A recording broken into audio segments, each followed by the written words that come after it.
Okay, this session is being recorded, so this is live session number 15. Today is November 16th, and we're going to cover two sections. Green's theorem, that's section 17.4, and then we'll talk about divergence and curl, and that's going to complete our course material. Okay. So let's go ahead and start with the theorem. We're going to discuss the statement of the theorem and what it says in simple language. You do not need to know the proof of the theorem, okay? If you're interested in more rigorous derivation of the statement, you can look into the textbook, but we're not touching proofs in this class, right? So that's something that you might encounter if you go on to graduate studies. So here's your statement. It says the following, that if we have C, a simple, closed, piecewise, smooth curve, okay, I'm going to highlight um, the characteristic of this curve right here, okay.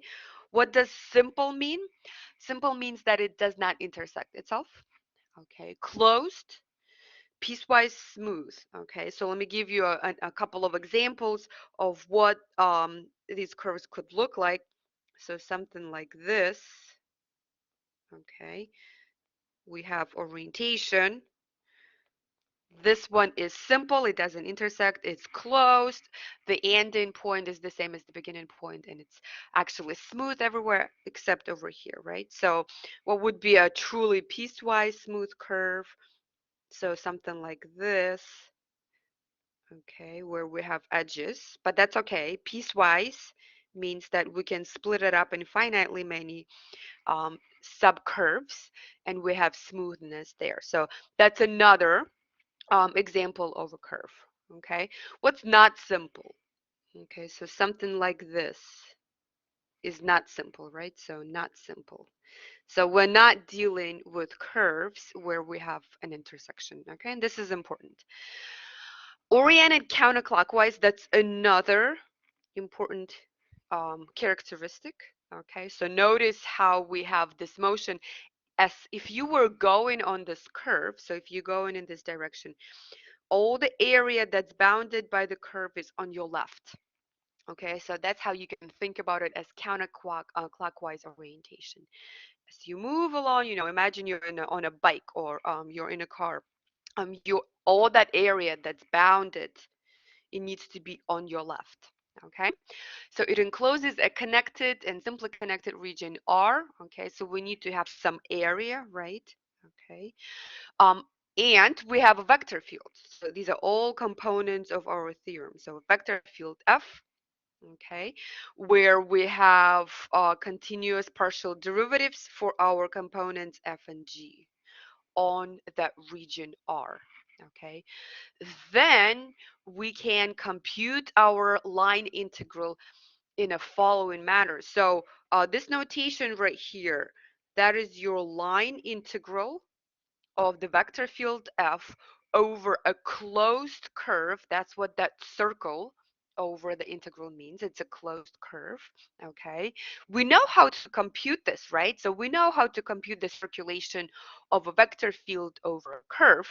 So let's say if we were to do it over this curve right here, let's call it C1, we would have to split it up into 1, 2, 3, 4, 5 integrals, right?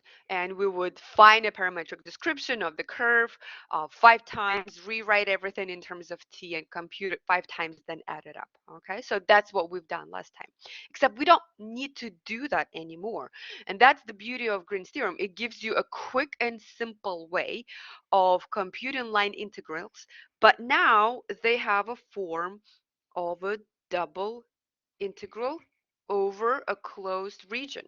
Okay, so this is just a scalar integral. That's all it is.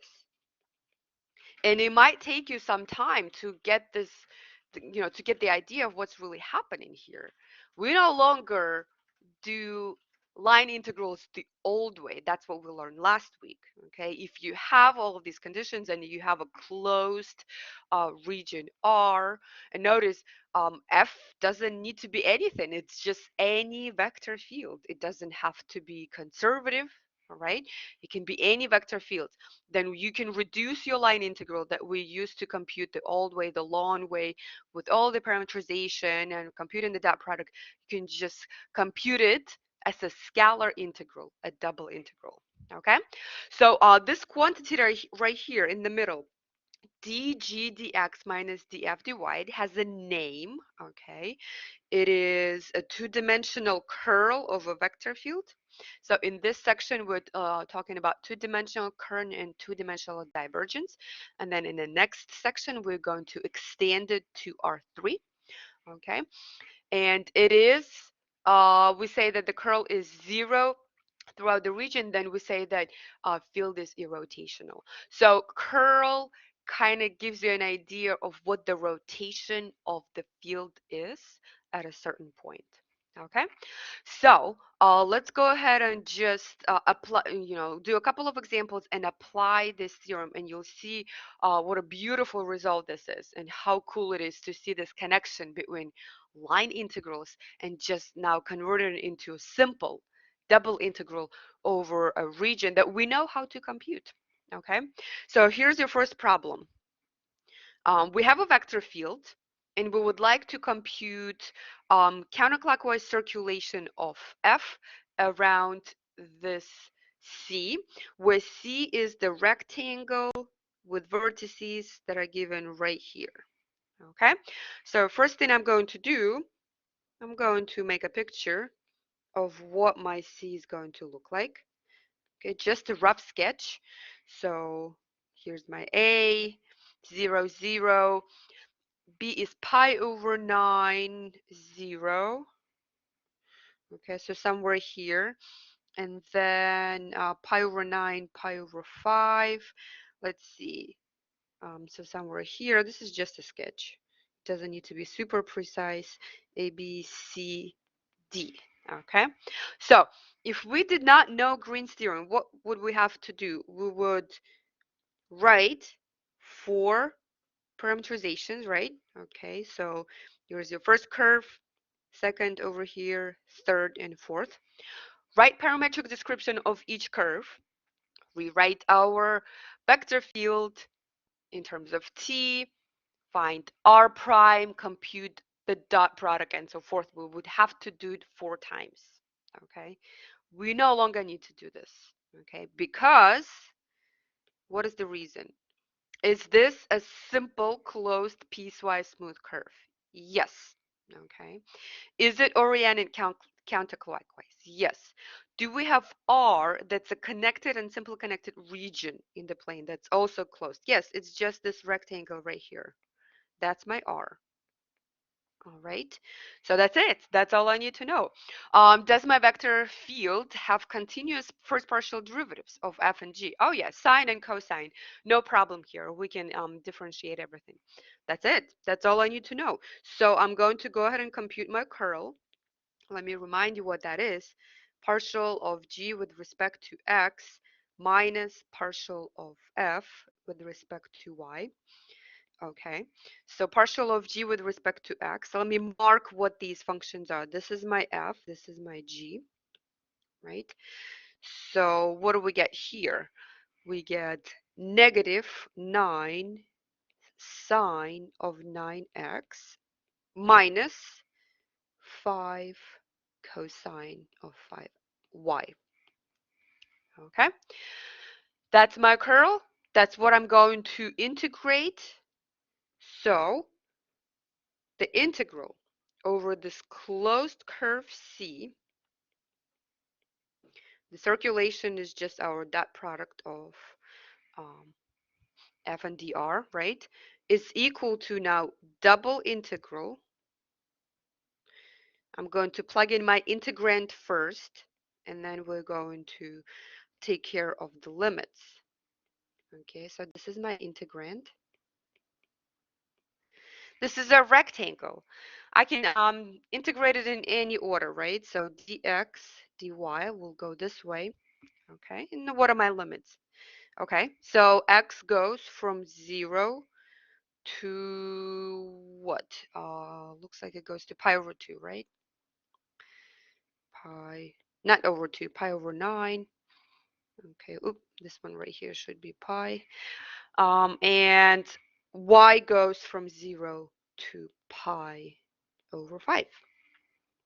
Okay, this integral is very simple to integrate.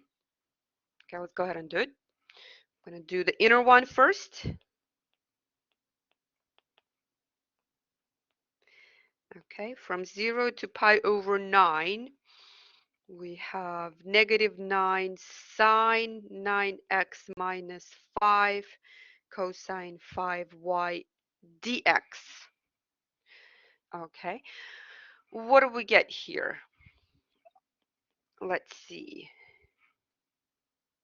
The antiderivative of the first one, that's just going to be cosine of 9x, right? Okay, and then for the second one, that's going to be negative 5x cosine of 5y. We go from 0 to pi over 9. Okay, so what do we get here? Cosine of pi. Uh, let's see. So we get cosine of pi. What is cosine of pi? That's negative 1, right? Okay, minus 5 times pi over 9. And here we get cosine of pi of y.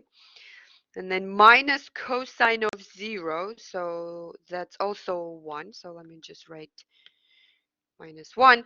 And then minus 0. So the answer for the inner integral is going to be negative 2 minus 5 pi over 9 cosine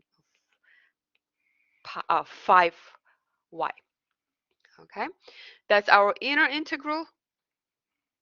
I'm kind of running out of space. The outer, we just integrate that expression with respect to y. I'm going to set this up and I'm going to give you guys the answer. This is very simple, right? So that's going to be negative 2 minus 5 pi over 9 cosine of 5y dy. Very simple integral. Okay, once we compute this, you're going to get a nice number, negative 2 pi over 5. That's going to be your final answer. Okay, so take a look at this solution and kind of think about the fundamental difference of how we've computed this integral compared to what we did last week. Okay, and notice what the requirements are, right? So what the requirements are. There's some requirements for the curve, okay? It can't be just any curve. It needs to satisfy these conditions that it's simple, closed, piecewise smooth curve, oriented counterclockwise, okay? What about the vector field? The only thing that we need to know about the vector field is that f and g have continuous first partial derivatives. Okay, then you might be asking this question. Okay, what if the curve is not closed? What if it looks something like this? Okay, so let's say this is our curve and t goes from 0 to, let's say, 1, and this is the orientation, right? Then we cannot apply this theorem. Okay, that's not closed. We would have to just compute the line integral the old way. All right. Okay, so let me stop right here for a moment. Okay, take a look at this solution. Let me know if there are any immediate questions.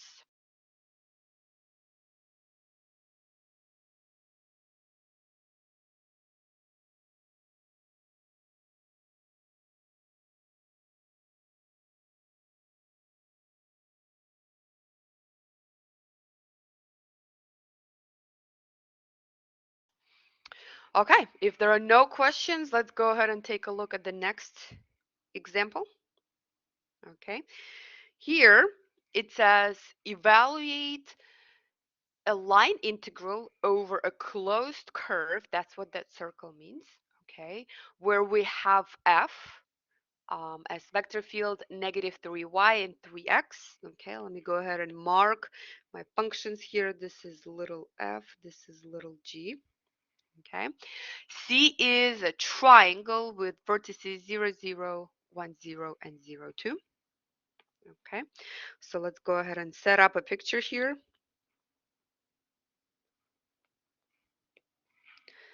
All right, so this is our curve. What is our curve going to look like? And we're going to assume that everything is oriented counterclockwise. So it would be going this way, then up on the hypotenuse of the triangle, and then down on this leg. So let me give you the orientation. Okay, so A is the point at the origin, B is 1, 0, and C is 0, 2.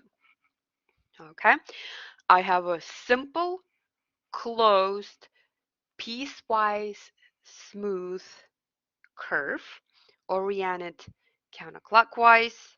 Okay, it binds this region right here, right? Okay, so I have a nice region in R2. And my vector field is pretty simple. Now, no problem here with differentiation, so I can go ahead and apply Green's theorem. Apply Green's theorem here.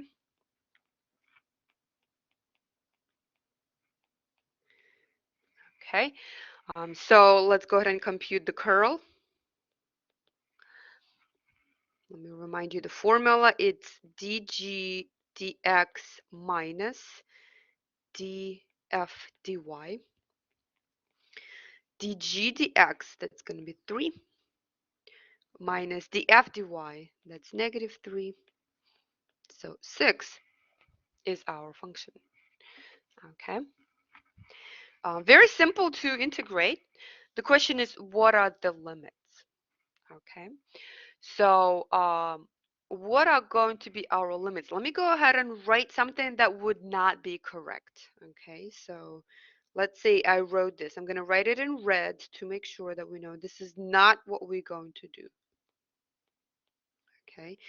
We're not going to set up this integral as an integral over a rectangle. So a common mistake would just say, oh, x goes from 0 to 1. Oop, this should be y. And then y goes from 0 to 2. Okay, this is incorrect. Okay, let's make a big statement here. This is not right. Okay, why is it incorrect? Okay, we're not integrating our function over a rectangle. We're integrating it over a triangle. Okay, now you might be saying, okay, but what if I just integrate it over rectangle and then cut it in half because I have symmetry here, and that will only work when your functions are constant. Okay, it's not going to work when your functions are something different than just a constant. So 6, yeah, right, so we can technically go with that, but I would be very cautious. If there's some other function that goes into the integrand, you're not going to get the right answer. So it's a good idea to just stick with the region of integration. Okay, we're not going to integrate it over this rectangle, right? Okay, so a couple of different ways we could set this up. Our integral could be set up in 2 different ways, okay, depending on which way we're going to integrate it. Okay, let me actually move it a little bit closer here. So one way to set this up, if I were to integrate 6, and then I'm going to go dy dx, okay, or I could do 6 and integrate it with respect to dx, x first and then dy. Okay, so depending on how you're going to do it, either way, we should get exactly the same answer. We just need to determine our limits correctly. And this goes back to our chapter, which chapter was it? 16, maybe? When we were doing double integrals. Okay. So what is this equation right here? The equation of this line is y is equal to negative 2x plus 2. Okay, so from here I can set up my limits for the first version. Y goes from 0 to negative 2x plus 2, and then x goes from 0 to 1. That's one way to evaluate this integral. Okay, if you would like to do it the other way, that's completely fine, but the limits need to be different, right? So if we go in the x direction, in the y direction first, so this is our integration here. So we're creating these rectangles that are vertical. Okay, then y is equal to 0 is the bottom limit, y is equal to negative 2x plus 2, that's the upper limit.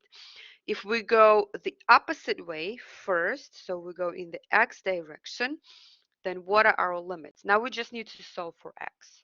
Okay, so x is equal to 0 is the bottom limit. X is equal to what now? 1 minus y over 2, that's going to be the upper limit. Okay, what about y? Y goes from 0 to 2. Okay, that's the setup. The rest is pretty straightforward, right? Okay, so what I'm going to do, I'll let you complete the details. Pick one, complete the details.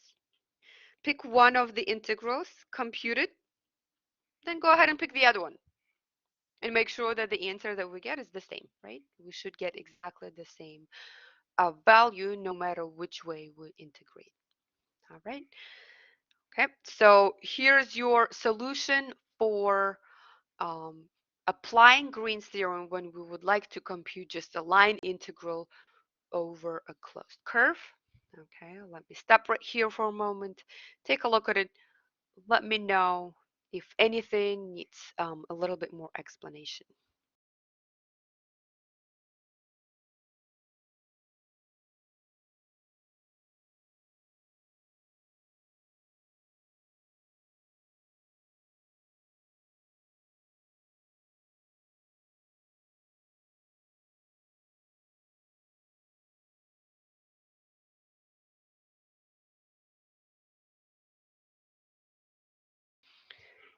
No questions? All right, then let's go ahead and keep going into the next form of Green's theorem.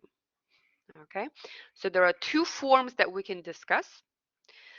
Independent on the statement of the problem, we can apply one or the other. So the first one that we talked about was the circulation form.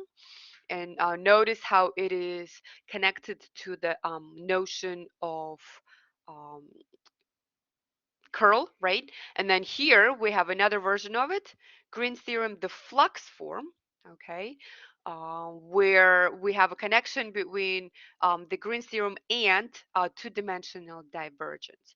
So let's see what this one is saying. Okay, the conditions are exactly the same.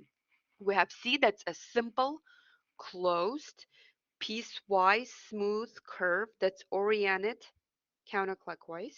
Okay, we're still dealing with the same initial conditions. We have a simply connected and connected R, region R, and the same assumptions about F and G. Okay, then if we were to compute the flux, and that's something that we've also discussed in our in our lecture last time, right? Do you guys remember how we computed flux on different line segments? Okay, same idea. We no longer need to do this. If we have a curve that's closed, now we can reduce our integral into just a simple double integral over scalar function. Okay, notice this is just a scalar function, not a vector function, right? Scalar function. Okay. And what is this called? It's called a two-dimensional divergence. Okay, and here's a little bit more terminology. We say that if the divergence is 0 throughout a region, the vector field is source-free. Okay, so let me go ahead and add a couple of things about the divergence. So if divergence is 0 throughout the entire region that's bounded by that curve, right? Then we say we have a source-free vector field. I'm having issues with spelling source. Okay, source-free vector field. Okay, if divergence is greater than 0, we call this vector field that's acting as a source. Acts as a source. Okay, and then if the divergence is less than 0, then vector field acts as a sink. And one way to think about divergence is the expansion or contraction of the vector field at a point. Okay, so contracting, that means you have divergence that's negative. Okay, expanding, that you have a divergence that's positive. Okay, 0, that means there's no contraction or expansion is happening at that particular point. So that's something you're going to discuss if you're going to take higher level physics. Okay. All right, so for us, we just need to know the general idea of what a flux is and how to apply it in Green's theorem and just in general line integrals. All right, so let's go ahead and compute the outward flux of F. This is our next problem. F is just a simple vector field xy across the unit circle. Okay, we're going to compute it and then we're going to interpret it. All right, so let's see what we have here. Unit circle. What does that look like? It's a circle that's centered at the origin of radius 1. Okay, we're going to assume it's oriented counterclockwise. Okay, so C, technically it's x squared plus y squared is equal to 1, right? Let me go ahead and shade the region that it's bounded by this curve. Okay. And imagine we have some vectors, right? So we can actually make some vectors from that vector field. So let's say at point 0, 1, what kind of vector do I have here? At 0, 1, I have a vector that points in this direction. Okay, so at 0, 1, I have a vector 0, 1. Okay, at the point 1, 0, I have a vector that points into this direction, right? So this is going to be 1, 0, and so forth. And you can kind of get an idea of what's happening here. I'm just going to get these vectors that are unit vectors, right, sticking out on this curve because that's a unit circle. So if we pick a coordinate on the unit circle, then the magnitude of that vector is going to be 1. It's guarantee. Okay, so this is what a picture is going to look like. That's what the vector field acts like on the boundary of this unit circle. Okay, so we would like to compute the flux, right? So over the closed curve, the outward flux. Okay, we could apply the old method that we discussed last time, but we don't need to do that anymore because now we're going to apply Green's theorem and just compute the double integral of the divergence, right? So what is the divergence? It's df dx plus dg dy, which is a quantity we've discussed last time. We just didn't give it a name at the time, over r, and this is my r right here. Okay, let's go ahead and compute divergence. So the divergence of f in this case, df dx, that's 1, plus df dg dy, that's also 1. So we're going to compute the double integral of 2. All right, unit circle. How would we want to do this? How do we want to integrate over this disk, right? Because we're integrating over the area. polar coordinates, right? That comes in mind. You could try and do it in rectangular. It's really, really messy. And that's why we do the polar coordinate conversion, because it makes our computations a lot quicker. So what is our double integral of 2dA, where we have a unit circle, right? So this is my unit circle. That's what my R looks like. Okay. It's going to be 2R dr d theta. R goes from 0 to 1. Theta goes from 0 to 2 pi. Okay, simple integration here. So from 0 to 2 pi, this is R squared. From 0 to 1 d theta, so just 1 times 2 pi, so we get 2 pi, which is greater than 0. Okay, this quantity is greater than 0, and it matches our picture. The divergence is positive. The vector field is expanding, right? Okay, it's kind of going out. Okay, it is not contracting on that C. Okay, and that's kind of the connection that we're trying to establish with our computations and what it would look like on a picture. Okay, so did I say divergence? I meant flux, right? Our flux. Okay, our flux is here positive. Okay. All right, let me see. Let me stop here for a moment. Take a look at this solution. Let me know if there is anything you would like to discuss.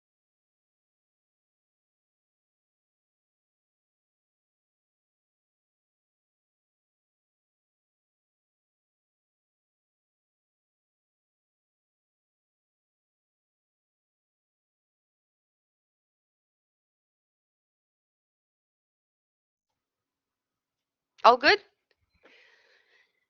Yep, okay. All right, let's go ahead and take a look at the following problem.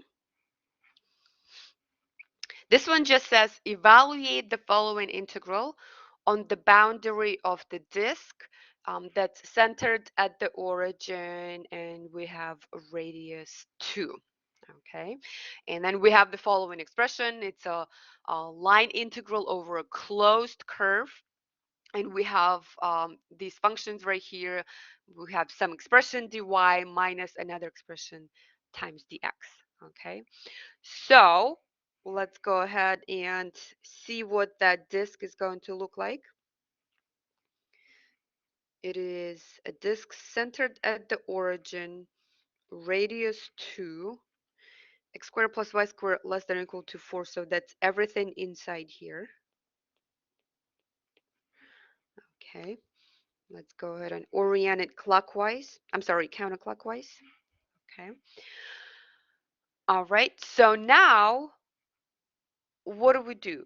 This is just a different way of writing our Green's theorem. Okay, so take a look at the Green's theorem statement right here.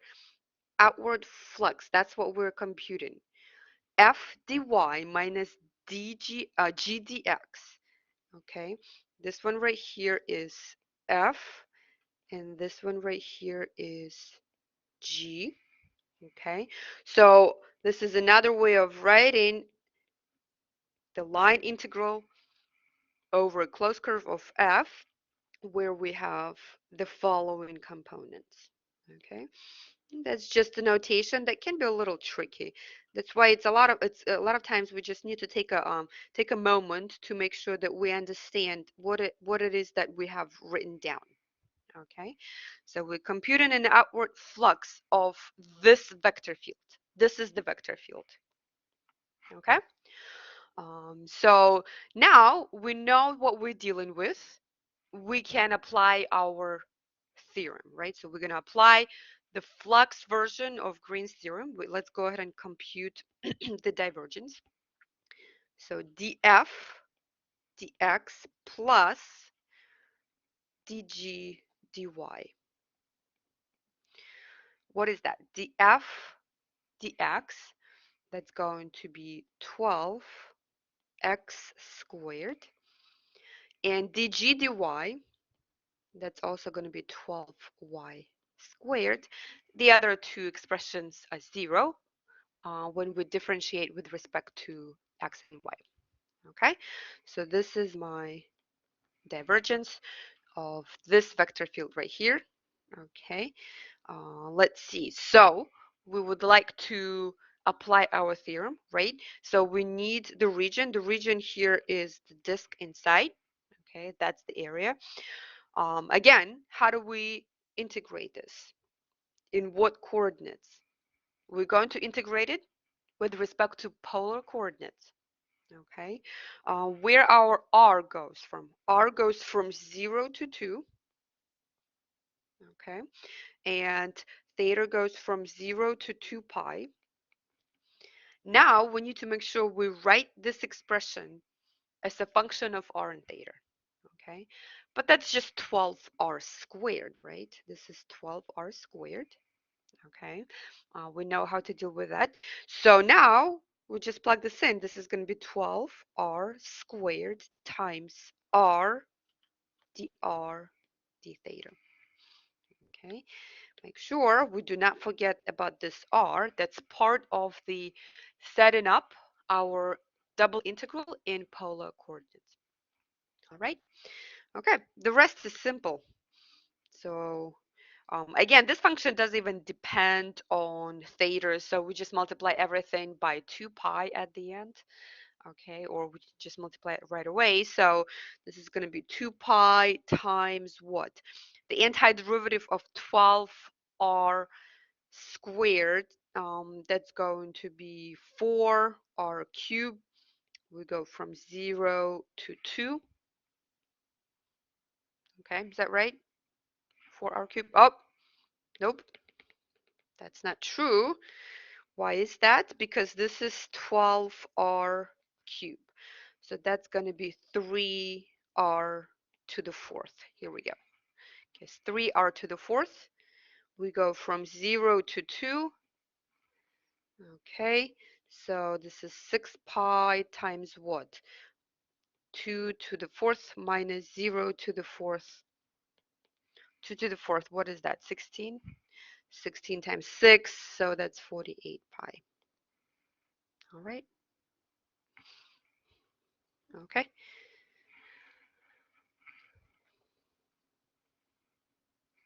Let me stop here for a moment. Take a look at this solution. Let me know if there's anything you would like to discuss before we go on into the last part of today's lecture.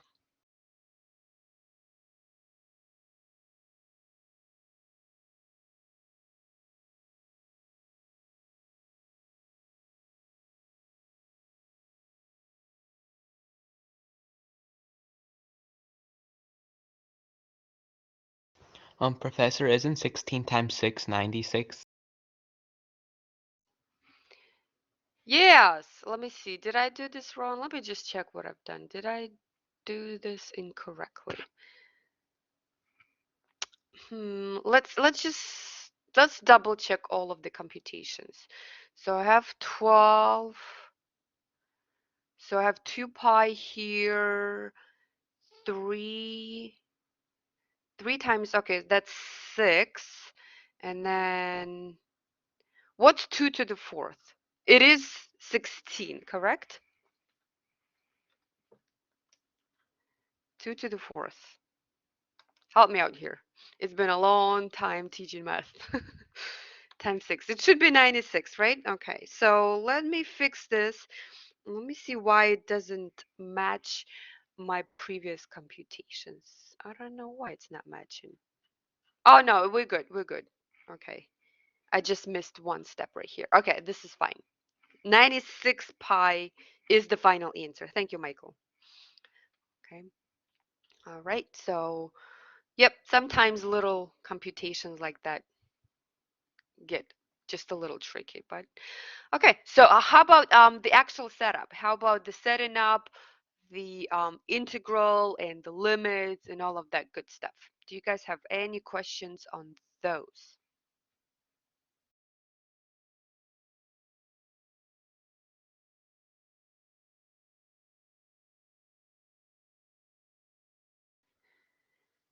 What are your thoughts in general about these, well, these two versions of the theorem? Does it make sense? Is it still too confusing? Give me a little bit of feedback before we move on.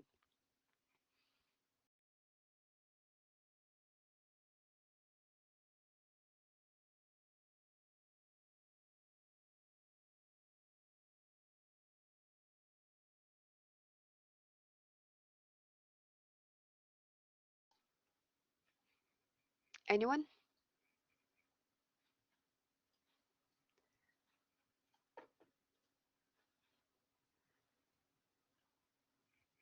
This is your last day to kind of make a comment about, you know, the stuff that we're learning. No questions? Okay, well, I tried. I tried to ask you guys to be a little bit more vocal, but I guess not. All right, we keep going.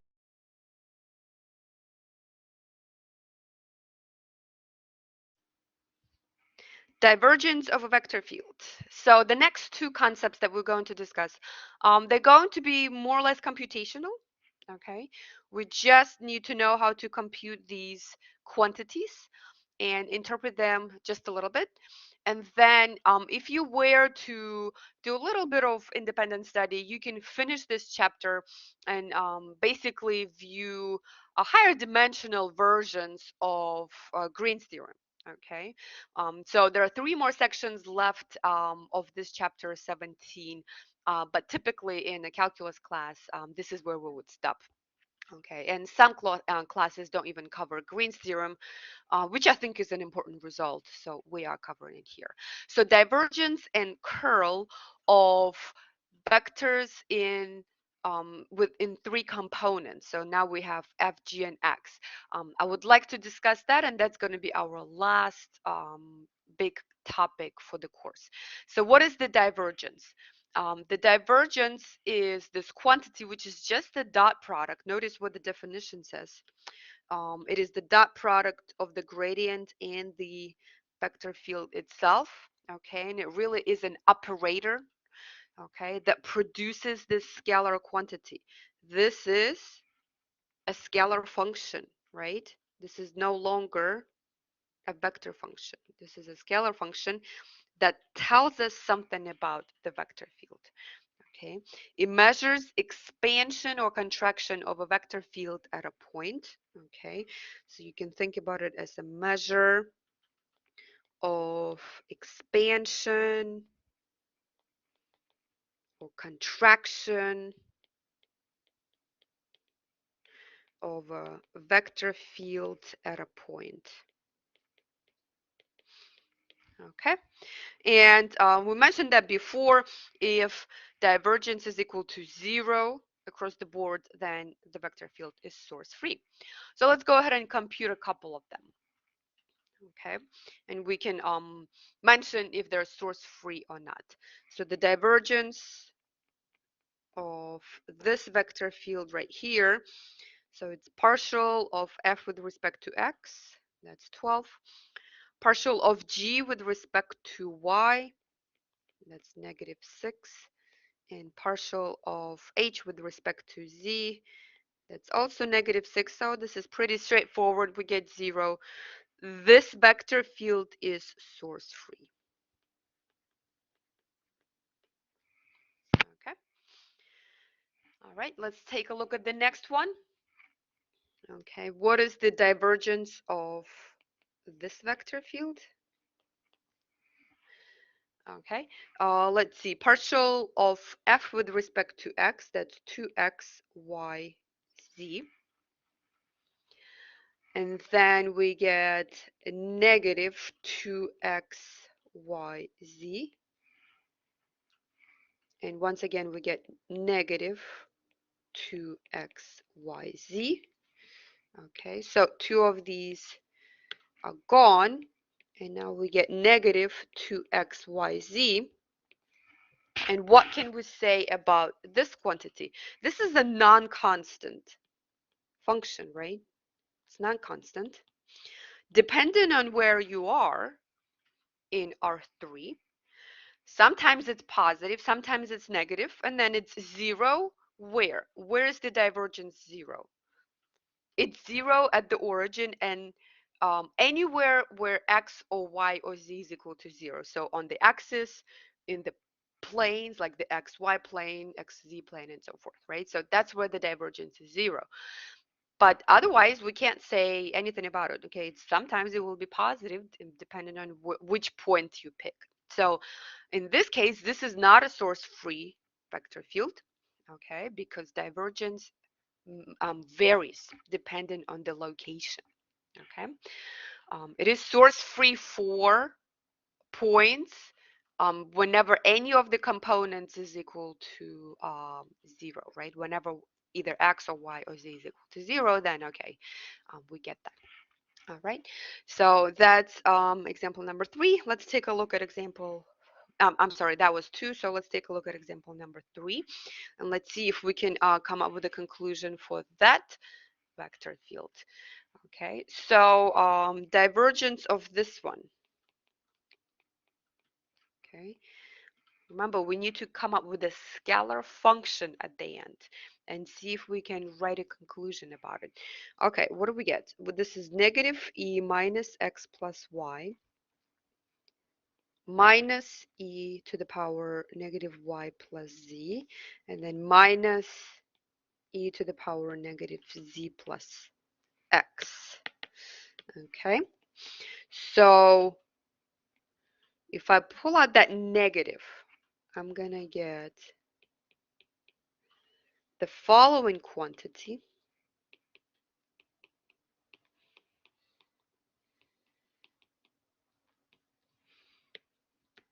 Okay, so that's the quantity that I get. And no matter what x, y, and z are, I know for sure that this quantity is always positive.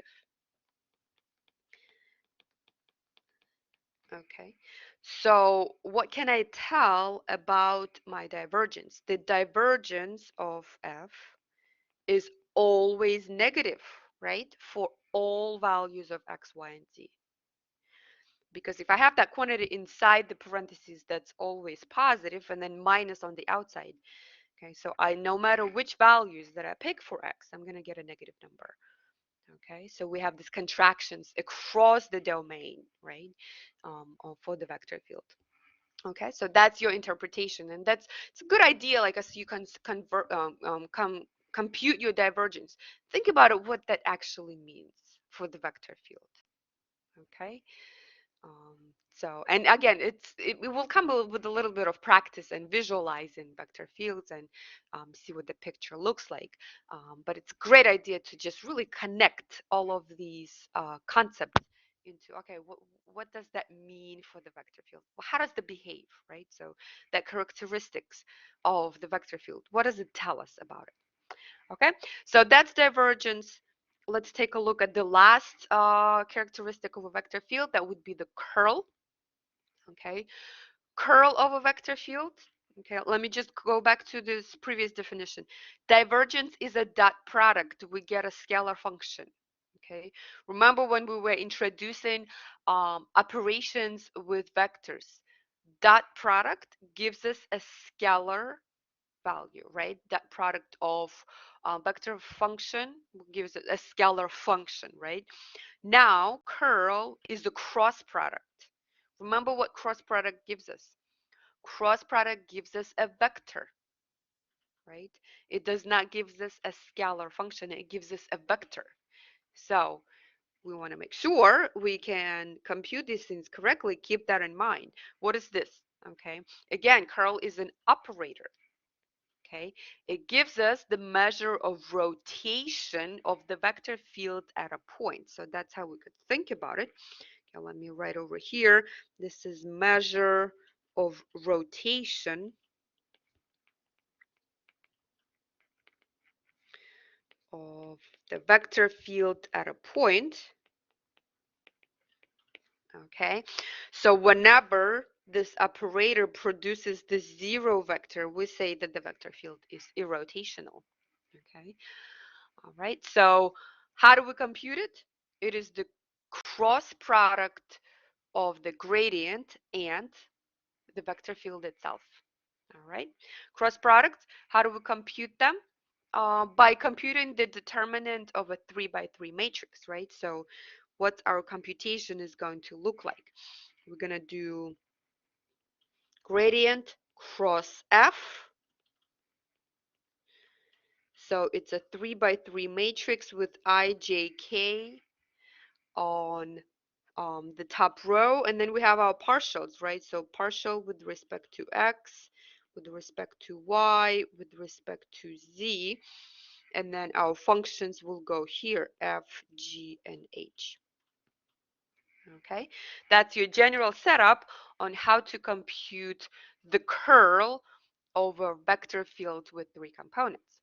Okay, let's go ahead and do that. So compute the curl of the following vector fields. Let's go ahead and set that up. So curl of f. Okay, let me make sure that I make it clear. This should be a vector, not a scalar quantity. We should get a vector. And I know I emphasized it a couple of times, and I'm going to do it again. This is a common mistake, computing curl and then I get a scalar. No, no, no. We need to get a vector. It's an operator. When we're using cross product, we have to get a vector, right? Okay, so this is the determinant of what? Of this 3 by 3 matrix where we have partials on the second row. Oops, this is dy, dz, and then our functions will go in the last row. So x squared minus y squared, then xy, z. Okay, and now I carefully compute this. So I component. What is my I component? Okay, it is d dy of z minus d dz of xy. Okay, that part is done. J component. Well, remember, this is going to be negative j, right? Negative j times what? D dx of z minus d dz of x squared minus y squared. Okay, so far so good. Right now I'm just setting this up. Plus k component. Okay, so here's my k component. All right, so cross the first row, third column, what do we get? D dx of xy minus d dy of what? D dy of x squared minus y squared. All right, that's the computations. And now we actually compute this. What do we get? Let's see. We get, for the first one, d dy of z, that's 0. D dz of xy, that's also 0. So we get 0 for the first component. Second component, d dx of z, that's also 0. D dz of x squared minus y squared, that is also 0. Okay, what about the last one? Okay, it looks like for the last one, we do not get 0.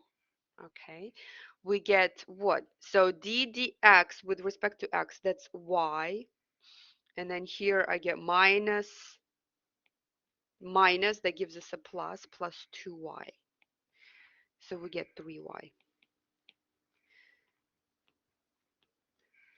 That is our final answer, 0, 0, 3y. So this vector field is not irrotational. It was close. We almost got it.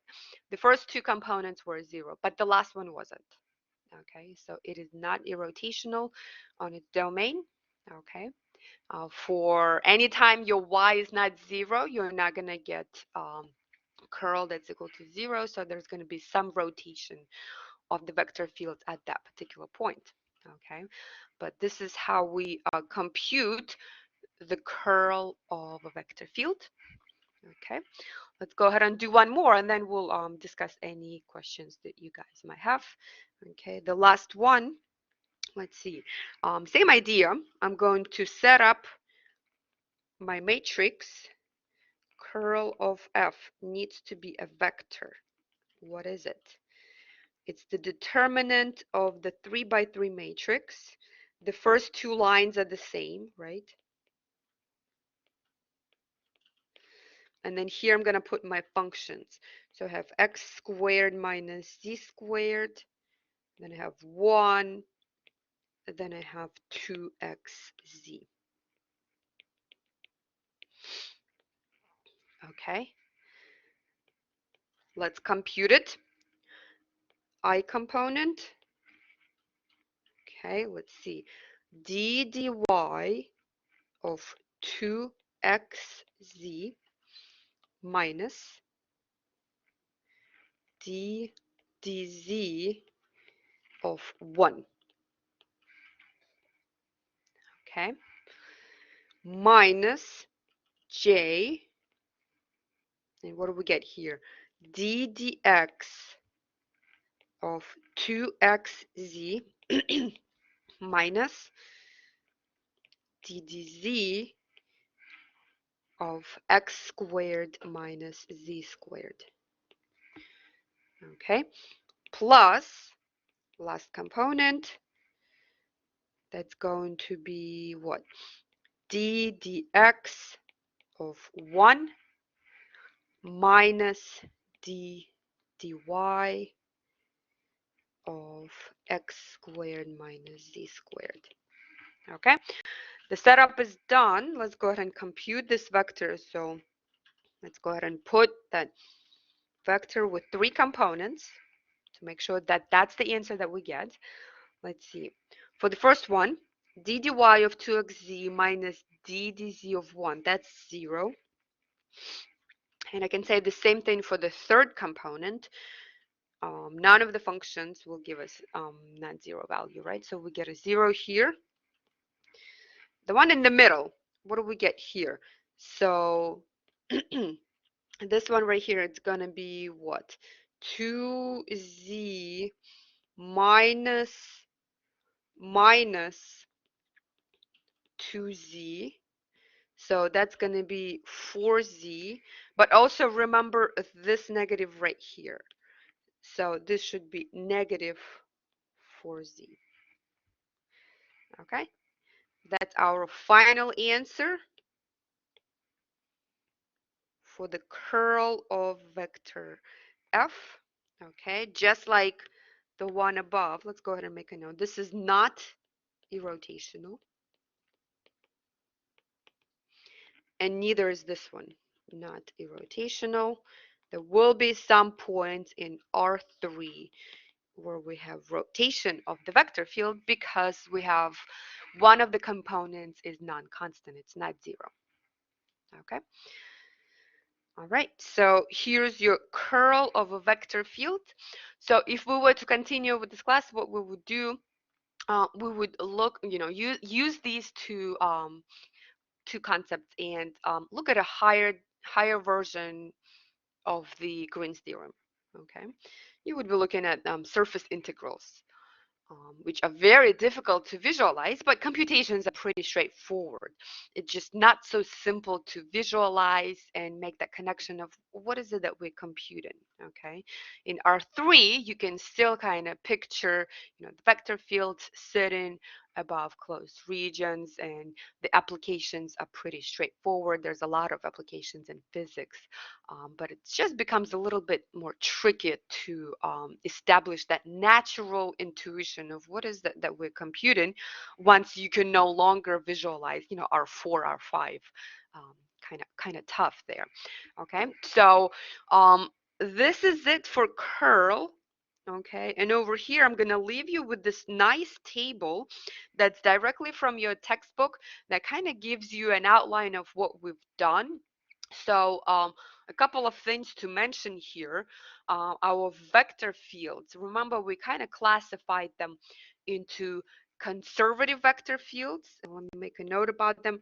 Conservative vector fields, they have potential functions, right?